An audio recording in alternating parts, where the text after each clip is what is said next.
ഇന്ന് ചിറ്റ്ചാറ്റിൽ മിഥുനാണ്. ഞാൻ പറഞ്ഞിട്ടുണ്ട് ഇദ്ദേഹം ന്യൂയോർക്ക് ബേസ്ഡ് ടെക്കിയാണ്. ഇപ്പം ഇന്നത്തെ ടോപ്പിക്ക് ചില ഗ്ലോബൽ മീഡിയയിലും പാകിസ്ഥാൻ സോഷ്യൽ മീഡിയയിലും ഞാൻ കഴിഞ്ഞ 2 ദിവസം കൊണ്ട് ശ്രദ്ധിക്കുകയാണ്. അവർ വാർ മോങ്കറിങ്, അതായത് പാകിസ്ഥാൻ സോഷ്യൽ മീഡിയ ഇന്ത്യയെ അറ്റാക്ക് ചെയ്യണമെന്ന് വല്ലാതെ ഡിമാൻഡ് ചെയ്യുന്നു. അപ്പം അതിൻ്റെ ഭാഗമായിട്ടാണ് പാകിസ്ഥാനി ഡിഫൻസ് മിനിസ്റ്റർ ഒരു സ്റ്റേറ്റ്മെൻറ്റ് കൊടുത്ത് 2 ഫ്രണ്ടിൽ നിന്നും, അതായത് അഫ്ഗാനിസ്ഥാനോടും അതായത് താലിബാനോടും ഇന്ത്യയോടും വാറിന് അവർ പ്രിപ്പയറാണ്. ഇത് നമ്മൾ ചെറുതായിട്ട് കണ്ട ന്യൂയോർക്ക് ടൈംസിൻ്റെ കൃത്യമായിട്ട് അതിൻ്റെ റിപ്പോർട്ട് വന്നിട്ടുണ്ട്. Edge of war India Pakistan, അതായത് 2025 അതിന് വലിയ താമസമൊന്നുമില്ല. കാരണം ഇന്ത്യയിൽ ഡൽഹിയിലുണ്ടായ സ്ഫോടനം, അത് കഴിഞ്ഞ് പാകിസ്ഥാനിൽ ഇസ്ലാമാബാദിലെ കോർട്ട് കോംപ്ലക്സിലുണ്ടായ സ്ഫോടനം, പിന്നീട് ഓരോ വർഷവും പാകിസ്ഥാൻ ഏകദേശം 1000കണക്കിന് പട്ടാളക്കാരെയാണ് നഷ്ടപ്പെടുന്നത്. ബലൂച്ച്, പാകിസ്ഥാൻ ടെഹ്രിക്, താലിബാൻ, അങ്ങനെയുള്ള സംഭവം. അപ്പോൾ ഇതിൻ്റെയൊക്കെ പേരിലാണ് പെട്ടെന്ന് ഇങ്ങനൊരു ഡിമാൻഡ് വരുന്നത്. ഇതുമായിട്ട് ബന്ധപ്പെട്ട് മിഥുനുമായിട്ട് നമുക്ക് ചിറ്റ്ചാറ്റ്. മിഥുൻ, ഞാൻ ഈ പറഞ്ഞ ടോപ്പിക്ക് മിഥുൻ ശ്രദ്ധിച്ചോ? ഏത്? കാരണം ഇന്ത്യ പാകിസ്ഥാൻ ഒരു വൈഡായിട്ടുള്ളൊരു വാറിൻ്റെ എക്സ്പെക്റ്റേഷൻ, അതായത് നേരത്തെ ഇന്ത്യന്നായിരുന്നു പാകിസ്ഥാനെ അറ്റാക്ക് ചെയ്യണമെന്നും പറഞ്ഞുകൊണ്ട് സംഭവം ഉണ്ടായത്. ഇപ്പോൾ നേരെ തിരിച്ച് പാകിസ്ഥാൻ സോഷ്യൽ മീഡിയയും അതേപോലെ മറ്റുള്ള മീഡിയയും അവരാണ് ഡിമാൻഡ് ചെയ്യുന്നത് ഇന്ത്യയെ അറ്റാക്ക് ചെയ്യണം. അതിന് ഏത് രീതിയിലാണ് നോക്കിക്കാണുന്നത്? തീർച്ചയായിട്ടും ഇപ്പം പണ്ടത്തെ പോലെ ഓപ്പറേഷൻ സിന്ദൂറിന് ശേഷം ഇന്ത്യ പാകിസ്ഥാന്റെ വാർന്ന ചലനങ്ങൾ ലോകം മുഴുവൻ സൂക്ഷിച്ചു വീക്ഷിക്കുകയാണ്. നമുക്കറിയാം, ട്രംപ് പല വേദികളിലും പലതരത്തിലുള്ള കാര്യങ്ങൾ പറഞ്ഞ ശേഷം ക്ലോസ്ലി വാച്ചിങ്. പണ്ടത്തെ പോലെ അല്ലാതെ ഇപ്പോൾ പണ്ട് ഇന്ത്യയിലുണ്ടായപ്പോൾ ഉറി ആയാലും അതിന് ശേഷം ഉണ്ടായ സംഭവങ്ങൾ എത്രമാത്രം ലോക ശ്രദ്ധ കിട്ടിയിട്ടില്ല എന്ന് ന്യൂയോർക്ക് ടൈംസ് പറഞ്ഞിരിക്കുന്നത് എഡ്ജ് ഓഫ് വാർ. അതായത് അവർ പറയുന്ന മെയിൻ കാര്യം എന്ന് പറയുന്നത് പാകിസ്ഥാൻ ടു ഏർലി, പെട്ടെന്ന് തന്നെ ഇന്ത്യനെ പോയിന്റ് ചെയ്തിരിക്കുകയാണ് അവർ. ഇന്ത്യയാണ് ഇസ്ലാമാബാദിലെ ഈ ആക്രമണത്തിന് പുറകിലെന്ന് അവർ പറയുകയാണ്. കാരണം രണ്ടും തലസ്ഥാനങ്ങളിലാണ്. ഡൽഹിയിൽ നടന്നിരിക്കുന്നത് Islamabad, capital city of 2 countries. അവിടെയാണ് നടന്നിരിക്കുന്നത്. കൂട്ടി വായിക്കേണ്ടിയിരിക്കുന്നു. പാകിസ്ഥാൻ ടു ഏർലി, നമുക്കറിയാം പാകിസ്ഥാൻ ഒരുപാട് ആഭ്യന്തര പ്രശ്നങ്ങൾ മുനീറുമായി ബന്ധപ്പെട്ടുണ്ട്. അഫ്ഗാനിസ്ഥാൻ്റെ പ്രശ്നങ്ങൾ ഒരുപാടുണ്ട്. അതുമായി ബന്ധപ്പെട്ട് പാകിസ്ഥാൻ ടു ഏർലി ജമ്പ് ചെയ്തിരിക്കുകയാണ് കൺക്ലൂഷൻ. അപ്പോൾ ന്യൂയോർക്ക് ടൈംസും അമേരിക്കൻ മീഡിയാസും പറയുന്നത് ഒരു പക്ഷേ ഗുഡ് ചാൻസ് ഓപ്പറേഷൻ 2 സിന്ദൂറിലേക്കാണ് നടക്കുന്നത്. അന്വേഷണം ഇന്ത്യയെ പറ്റി പറയുകയാണെങ്കിൽ ഇന്ത്യയിൽ അന്വേഷണം നടക്കുകയാണ്. ഇതൊരു എന്തെങ്കിലും തരത്തിലേക്ക് പാകിസ്ഥാനിലേക്ക് വിരൽ ചൂണ്ടുകയാണെങ്കിൽ ഡൽഹിയിലെ ബോംബ് ബ്ലാസ്റ്റ് നമ്മൾ പറയുന്ന ലെവലിലേക്ക് ആരെങ്കിലും എത്തുന്നത്, ഇത് തീർച്ചയായും ഓപ്പറേഷൻ 2 സിന്ദൂർ ആവാനുള്ള സാധ്യത കൂടുതലാണ് പാകിസ്ഥാൻ പോയിന്റ് എന്ന് കാണുന്നു. ഇന്നലെ മാർക്ക് റൂബിയോ പോലും അതിനെ പരാമർശിച്ചു. അതായത് ഞങ്ങൾ ഓഫർ ചെയ്ത് ഇന്ത്യ ഡു ഇറ്റ് സെൽഫ്, അതായത് എല്ലാവരുടെയും ശ്രദ്ധാകേന്ദ്രം ഇപ്പോഴും ഇന്ത്യ പാകിസ്ഥാൻ കോർഡറിലേക്ക് വരികയാണ് സാർ. അല്ല, ഇപ്പോൾ എനിക്ക് തോന്നുന്നത് അതേപോലെ തന്നെ ചൈന, കാരണം ഈ ഓപ്പറേഷൻ സിന്ദൂറിന് ശേഷം ചൈനീസ് ഫൈറ്റർ എയർക്രാഫ്റ്റ്, അതേപോലെ അവരുടെ എയർ ടു എയർ മിസൈൽസ്, അപ്പോൾ അതിൻ്റെ ഡിമാൻഡ് ഇന്തോനേഷ്യ, അതേപോലെ പല സെൻട്രൽ യൂറോപ്യൻ രാജ്യങ്ങൾ, അതായത് ഈസ്റ്റേൺ യൂറോപ്യൻ രാജ്യങ്ങൾ, പല ഇസ്ലാമിക രാജ്യങ്ങൾ, ഇതെല്ലാം ചൈനീസ് വെപ്പൺസ് ഓർഡർ ചെയ്തിട്ടുണ്ട് മാസീവായിട്ട്. ഇപ്പോൾ ചൈനയ്ക്ക് വീണ്ടും ഒരു കോൺഫ്ലിക്റ്റ് ഉണ്ടാക്കുവാണെങ്കിൽ അപ്പോൾ അതിൽ നിന്നും മുതലാക്കുന്നത് ചൈനയായിരിക്കും. കാരണം അതാണ് എൻ്റെ ഒരു കാരണം. ഇതൊരു വലിയൊരു വെപ്പൺ മാർക്കറ്റാണ്. അതെ, തീർച്ചയായിട്ടും. അതെ, ഈ പാകിസ്ഥാൻ ഇന്ത്യ നമ്മൾ കൂട്ടി അടുപ്പിച്ച് കഴിഞ്ഞാൽ അതിന്റെ ബെനിഫിറ്റ് ആർക്കാണ് നമ്മൾ ചിന്തിക്കേണ്ടിയിരിക്കുന്നു, അല്ലേ? പുറകിൽ ആരാണ് ബെനിഫിറ്റ്? രണ്ട് രാജ്യങ്ങൾക്കാണ് ഉറപ്പായിട്ട്. ഒന്ന് ചൈന, രണ്ടാമത്തെ രാജ്യം എന്ന് പറയുന്നത് തുർക്കിയാണ്. ഇപ്പോൾ ഒരു സാറിന് മുമ്പിൽ കുറച്ച് മുമ്പ് സാറ് പറഞ്ഞൊരു കാര്യം, അല്ലേ, വലിയൊരു കോൺസ്പിറേറ്ററായി മാറിയിരിക്കുകയാണ്. പാകിസ്ഥാന് ശേഷം ഇന്ത്യക്ക് സേഫായിട്ട് ഇവർക്ക് ഒരു പാസേജ് അല്ലെങ്കിൽ ട്രെയിനിങ് ഗ്രൗണ്ടായി മാറിയിരിക്കുകയാണ്. തുർക്കിക്കും ഇതിൽ ലാഭം അറിയില്ല, തുർക്കിയൊക്കെ ഇഷ്ടം പോലെ. കാരണം ശരിക്കും തന്നെ അതിനുശേഷമാണ് ശരിക്കും ടർക്കിഷ് ഡ്രോൺ എന്ന് പറയുന്ന ഗ്ലോബലായിട്ട് ഏറ്റവും നല്ല രീതിയിലാണ് അതിൻ്റെ പെർഫോം ചെയ്തിരിക്കുന്നത്. അതിന് വലിയ ഗ്ലോബൽ ഡിമാൻഡ് ഉണ്ടായിട്ടുണ്ട്. കാരണം ഈ ഇപ്പോൾ ചൈനീസ് അത് അവരുടെ വെപ്പൺസ് അത് ഉപയോഗിക്കാനുള്ളൊരു ഫീൽഡായിട്ട് ഇന്ത്യ പാകിസ്ഥാൻ അതെടുക്കുന്നു. അതേപോലെ ടർക്കി അവരുടെ വെപ്പൺ ഉപയോഗിക്കാനുള്ള പ്ലാറ്റ്ഫോമായിട്ട് ഉപയോഗിക്കുന്നു. കാരണം 2 ന്യൂക്ലിയർ രാജ്യങ്ങളാണ് ഇന്ത്യ പാകിസ്ഥാൻ. അതാണ്. പിന്നെ 2 പേരും പ്രൊഫഷണൽ സൈന്യമുള്ള രാജ്യമാണ്. അപ്പോൾ ഇതാണ് അതിൻ്റെ കാരണം. ഇതിൻ്റെ മാർക്കറ്റ് എന്ന് പറയുന്നത് തുർക്കിയാണെങ്കിലും ചൈനയാണെങ്കിലും അതിൻ്റെ പേരിലാണ് ഞാൻ ഭയക്കുന്നത്. പോസിബിളായിട്ടുള്ള പാകിസ്ഥാൻ അറ്റാക്കോ അല്ലെങ്കിൽ ഇന്ത്യ അറ്റാക്കോ പ്രൊവൊക്കേഷൻ ഉണ്ടാകാനുള്ള പോസിബിൾ ചാൻസ് തള്ളിക്കളയാൻ പറ്റത്തില്ല. ഒരു കാരണവശാലും തള്ളിക്കളയാൻ സാധിക്കില്ല. പറയുന്നത് ഇത് ഇന്റേണലായിട്ട് ഇപ്പം ഇന്ത്യ ശ്രദ്ധിക്കേണ്ട കാര്യങ്ങൾ എന്ന് പറയുന്നത് എൻ്റെ മെയിൻ അഭിപ്രായം സാർ. ഇപ്പം നമ്മൾ മനസ്സിലാക്കുന്നത് ബെനിഫിറ്റ് ആർക്കാണ്? There's A good chance. ഇപ്പം ഇന്ത്യ പാകിസ്ഥാനും ഒരു വാറിലേക്ക് വരാനുള്ള സാധ്യത കാണുന്നുണ്ട്. പക്ഷെ ഇത് ഒഴിവാക്കേണ്ടതായിരുന്നു മെയിൻ ചോദ്യം എന്ന് പറയാം. നമുക്ക് ഇവിടെ തെറ്റ് പറ്റിപ്പോയോ? ശരിയാണ്, നമുക്ക് 1.5 ബില്യൺ ഇത്രയും ജനസംഖ്യയുള്ള ദേശത്ത് എല്ലാ ആളുകളെയും തപ്പുക എന്നുള്ള അസാധ്യമാണ്. അതോടൊപ്പം ഇസ്രായേൽ പോലും നമുക്കറിയില്ല, ഹമാസിന്റെ അപരാധ യുദ്ധം അവർക്ക് ഒരു ആക്രമണം ഒക്ടോബർ 7 അവർക്ക് പോലും തടുക്കാൻ സാധിച്ചില്ല. സർവൈലൻസ് എന്ന് പറയുന്നത് വളരെ ഈസി അല്ലാത്തൊരു കാര്യമാണ്. സാറിന് ചോദ്യം എന്ന് പറയുന്നത് ഈ ഓപ്പറേഷൻ സിന്ദൂറിന് ശേഷം, അതായത് ഇന്ത്യയുടെ ഒരു ഭാഗത്ത് നിന്ന് ഈ പറയുന്ന ഇവർ തുർക്കിയിൽ പോയി എന്ന് പറയുന്നുണ്ട്. ഈ പറഞ്ഞ പയ്യന്മാരൊക്കെ തുർക്കിയിൽ പോയി തിരിച്ചു വന്നു, അവരവിടെ പോയി ഒരു റിലാക്സ്ഡ് ആയി മാറിയിരിക്കുന്നുണ്ടോ? അതായത് ഇന്ത്യ കുറച്ചും കൂടി ശ്രദ്ധ കേന്ദ്രീകരിക്കേണ്ടതുണ്ടോ തുർക്കി as a point of focus യാത്ര ചെയ്യുന്നവരെയൊക്കെ? അതിനേക്കാളും ഇമ്പോർട്ടൻ്റ് ആയിട്ട് ഞാൻ നോക്കുന്നത് കേട്ടോ, ഇതിനകത്ത് പാകിസ്ഥാൻ എന്ന് പറഞ്ഞിട്ട് ഇസ്ലാമിക രാജ്യമാണ്. ഈ ഓപ്പറേഷൻ സിന്ദൂറിന് ശേഷം ഞാൻ കണ്ട വലിയൊരു ഷിഫ്റ്റ് എന്ന് പറയുന്നത്, ഈ ഇസ്ലാമിക രാജ്യങ്ങളെല്ലാം പാകിസ്ഥാനിന് വലിയ സപ്പോർട്ട് ബേസാക്കി മാറ്റി.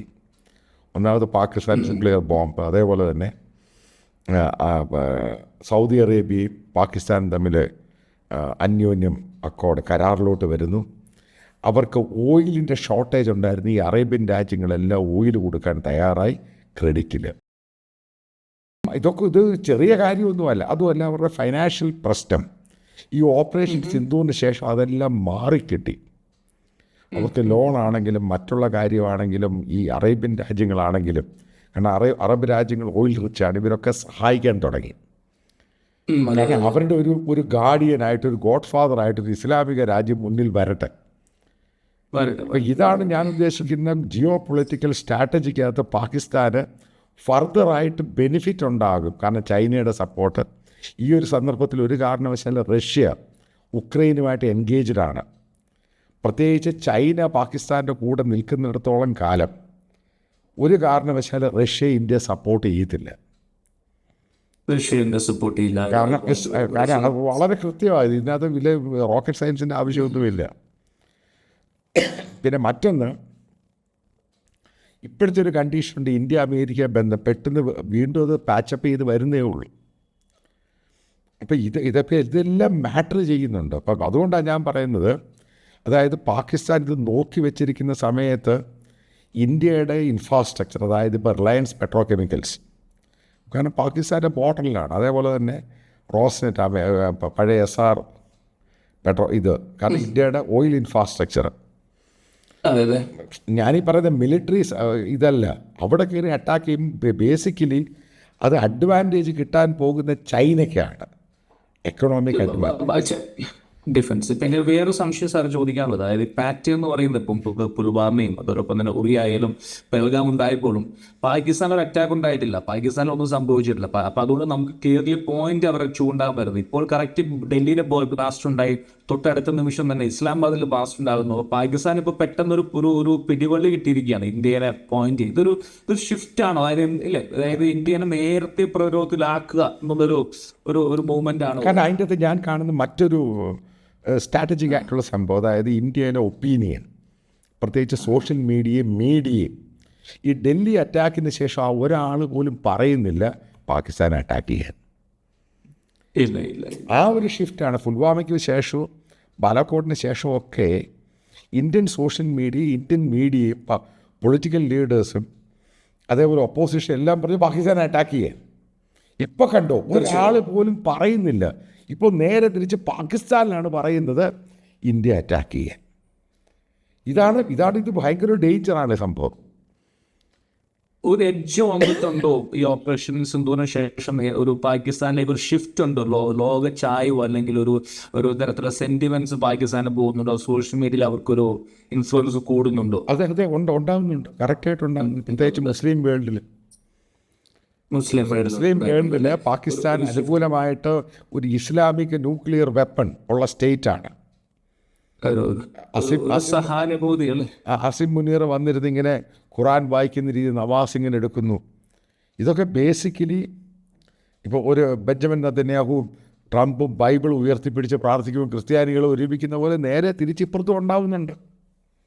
ആ ഒരു ഷിഫ്റ്റ് ഇസ്ലാമിക് രാജ്യങ്ങളിൽ എല്ലാവരും പാകിസ്ഥാന്റെ പുറകെ അണിനിരക്കുകയാണ് ഇപ്രാവശ്യം. ഇത് പോയിന്റ് ഫസ്റ്റ് ഡേ വൺ പറഞ്ഞിരിക്കുകയാണ്. ഇത് പാകിസ്ഥാൻ, അതായത് ഇന്ത്യ അഫ്ഗാനിസ്ഥാൻ എന്നാണ് ഇതിന്റെ പുറകിൽ നമ്മുടെ രാജ്യത്ത് വിഘടിക്കാൻ ശ്രമിക്കുകയാണ് ഇന്ത്യ പാകിസ്ഥാൻ. ഇന്ത്യ ഭയങ്കര പെട്ടെന്ന് വിരൽ ചൂണ്ടുകയാണ്. അത് ഇന്ത്യനെ ഇപ്പൊ ഡിഫൻസീവ് ആക്കിയിട്ടുണ്ടോ? കാരണം അതുകൊണ്ടായിരിക്കും ഒരു പക്ഷേ ഇന്ത്യക്ക് ഇപ്പം പെട്ടെന്ന് ഇന്ത്യ ഇതുവരെ ബ്ലെയിം ചെയ്തിട്ടില്ല, പാകിസ്ഥാനിലേക്ക് ഇതുവരെ ഒന്നും പറഞ്ഞിട്ടില്ല. അല്ല, അതാണ് ഇതിനകത്ത് ഏറ്റവും പ്രധാനപ്പെട്ട കാര്യം. ഇപ്പോൾ ഇന്ത്യൻ അഡ്മിനിസ്ട്രേഷനുള്ള ആരും തന്നെ പെട്ടെന്ന് പാകിസ്ഥാനിലോട്ട് വിരൽ ചൂണ്ടുന്നില്ല. പക്ഷേ ഫൽഗാമിനെക്കാട്ടിലും നമുക്ക് ക്രിസ്റ്റൽ ക്ലിയർ ആയിട്ട് കിട്ടുന്ന എവിഡൻസ് എന്ന് പറയുന്ന അക്കോർഡിംഗ് ടു ദ മീഡിയ, ഇതിനകത്ത് പാകിസ്ഥാൻ ഗെയിമും ജെയ്ഷ് ഇ മുഹമ്മദ് ടർക്കി എല്ലാം കളിച്ചിട്ടുണ്ട്. ഫണ്ടിങ് വന്നിട്ടുണ്ട്.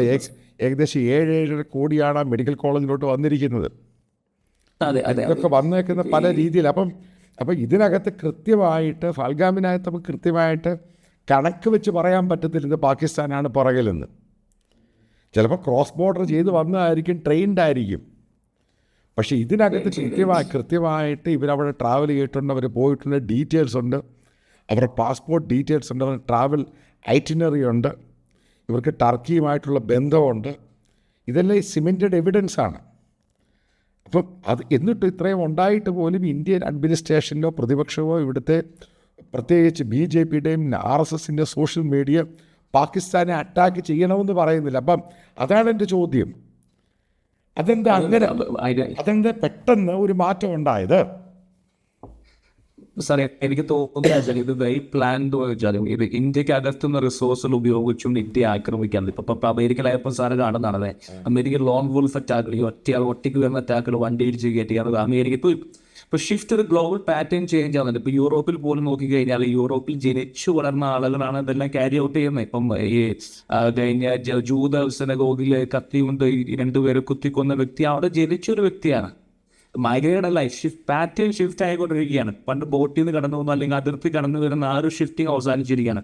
അകത്ത് തന്നെയുള്ള ആളുകൾ റാഡിക്കലൈസ്. അപ്പം അകത്ത് റിസോഴ്സ് ഉണ്ടെങ്കിൽ പിന്നെ എന്തിനാണ് ഈ മതിരി അടികൊണ്ടുവരുന്നത്? ചോദ്യം വളരെ സിമ്പിളാണ് അവരുടെ. അല്ല, അതേപോലെ തന്നെ ഞാൻ ക്ലബ് ചെയ്യുന്ന മറ്റൊരു സംഭവമുണ്ട്, ജാഫർ എക്സ്പ്രസ് ബലൂച്ചിയിൽ നിന്ന് വന്നേ പേഷാവാറി വെച്ചുണ്ടായ സംഭവം. അപ്പോൾ ഏകദേശം 600ഓളം പാകിസ്ഥാനി സൈനികരാണ് കൊല്ലപ്പെട്ടത്. അതുമായിട്ട് ബന്ധപ്പെട്ട അറ്റാക്കും ആ സംഭവങ്ങളും. അന്ന് പാകിസ്ഥാൻ ഭയങ്കരമായിട്ട് ഇന്ത്യയെ ബ്ലെയിം ചെയ്യും. അത് കഴിഞ്ഞ് കറക്റ്റ് 1.5 ആഴ്ച കഴിഞ്ഞപ്പോൾ ഫാൽഗാമിലുണ്ടായി. അങ്ങനെയാണ് നമ്മളിത് കണക്ട് ചെയ്യുന്നത്. പാകിസ്ഥാനാണ് പിറകിൽ. ഇപ്രാവശ്യം നേരെ ഇന്ത്യയിലുണ്ടായി. അതായത് ഡൽഹി ബ്ലാസ്റ്റ് ഉണ്ടായി. വെൽ കണക്റ്റഡ് ആണ്. കാരണം ലേറ്റസ്റ്റ് സ്റ്റേജിലെല്ലാം മനസ്സിലാവുന്ന വെൽ കണക്റ്റഡ് പാകിസ്ഥാനും ടർക്കിയും. ഇവർ ഗ്ലോബൽ ടെററിസത്തിൻ്റെ ഭാഗമായിട്ട് ഇന്ത്യയിൽ ഡൊമസ്റ്റിക്കായിട്ട് ആൾക്കാരെ നർച്ചർ ചെയ്തെടുക്കുന്നു. ഈ പല യൂണിവേഴ്സിറ്റികളും ടെറർ ഹബ്ബായി മാറിക്കൊണ്ടിരിക്കുകയാണ്. അവിടെ എനിക്ക് തോന്നുന്നു പല തെളിവുകളും ഇന്ന് അവശേഷിക്കുകയായിരിക്കും അല്ലേ UP-യിലേക്ക്. അതായത് ഇത് ഭയങ്കര സീരിയസ് ഇഷ്യൂ ആണ്. കാരണം നമ്മൾ ഈ പറയുമ്പോൾ അത് തമാശയൊന്നുമല്ല. അതായത് നമ്മൾ എന്ത് പറഞ്ഞാലും ഇന്ത്യ എന്ന് പറഞ്ഞൊരു മഹാരാജ്യം, അത് പാകിസ്ഥാനോ മറ്റുള്ള രാജ്യത്തെ പോലൊന്നും അല്ല. അപ്പോൾ ആ രാജ്യത്ത് ഇതേപോലെയുള്ള സംഭവങ്ങൾ ചെയ്യുമ്പോൾ നമ്മളെല്ലാത്തിനും ഒരു പരിധിയുണ്ട്. ഇൻ്റലിജൻസിന് എല്ലാം ഒരു പരിധിയുണ്ട്. മനസ്സിലായി? ജനാധിപത്യ രാജ്യമല്ല പാകിസ്ഥാൻ. മറ്റുള്ള അറബ് രാജ്യങ്ങൾ ചെയ്യുന്ന പോലും നമുക്ക് ചെയ്യാൻ പറ്റത്തില്ല. സ്പോഫിംഗ് നടക്കില്ല, ഒരു പരിധി കഴിഞ്ഞ് ചെയ്യാൻ സാധിക്കില്ല. ഒരുപാട് പേര് വീഴ്ചകൾ പറയുമായി പോലും എളുപ്പമല്ല ഈ എല്ലാ പോയിന്റ്സും കോർഡിനേറ്റ് ഇത്രയും ആളുകളെ മോണിറ്റർ ചെയ്യാൻ. അത് ജനാധിപത്യ രാജ്യത്ത് അസാധ്യമായ കാര്യമാണ്. It's not possible. കാരണം ഇതൊക്കെ ചുമ്മാ ആൾക്കാർ തട്ടിവിടുന്ന ഓരോ കഥകളാണ്. പക്ഷേ എൻ്റെ സംഭവം ഞാനിപ്പോൾ ഉദ്ദേശിക്കുന്നത് ഒരു പൊട്ടൻഷ്യൽ, അതായത് ന്യൂയോർക്ക് ടൈംസിൻ്റെ ആർട്ടിക്കിൾ വായിക്കുമ്പോഴും മറ്റുള്ള പാകിസ്ഥാനി സോഷ്യൽ മീഡിയ വായിക്കുമ്പോഴും അതേപോലെ തന്നെ പാകിസ്ഥാനിലുള്ള ഉറുദു പത്രങ്ങൾ അത് ട്രാൻസ്ലേറ്റ് ചെയ്ത് നോക്കുമ്പോഴാണ് മനസ്സിലാകുന്നത് ഒരു പൊട്ടൻഷ്യൽ ത്രെട്ട്. കാരണം പാകിസ്ഥാൻ പ്രിപ്പയർഡാണ്. അതാണ് പ്രിപ്പയർ. അവർ കൊടുത്തിരിക്കുന്ന അലേർട്ട് വാറിന് പ്രിപ്പയർ ആകാൻ വേണ്ടിയാണ്. ഇന്ത്യയിൽ സ്ഫോടനം നടന്നു കഴിഞ്ഞപ്പോൾ പാകിസ്ഥാനിൽ അവിടുത്തെ ആർമി ചീഫും ഗവൺമെൻറ്റും, ആർമി ചീഫിന് അവിടെ പ്രാധാന്യമില്ല, ഗവൺമെൻറ്റിന് പ്രാധാന്യമൊന്നുമില്ല, പെട്ടെന്ന് അവർ അലേർട്ടായി.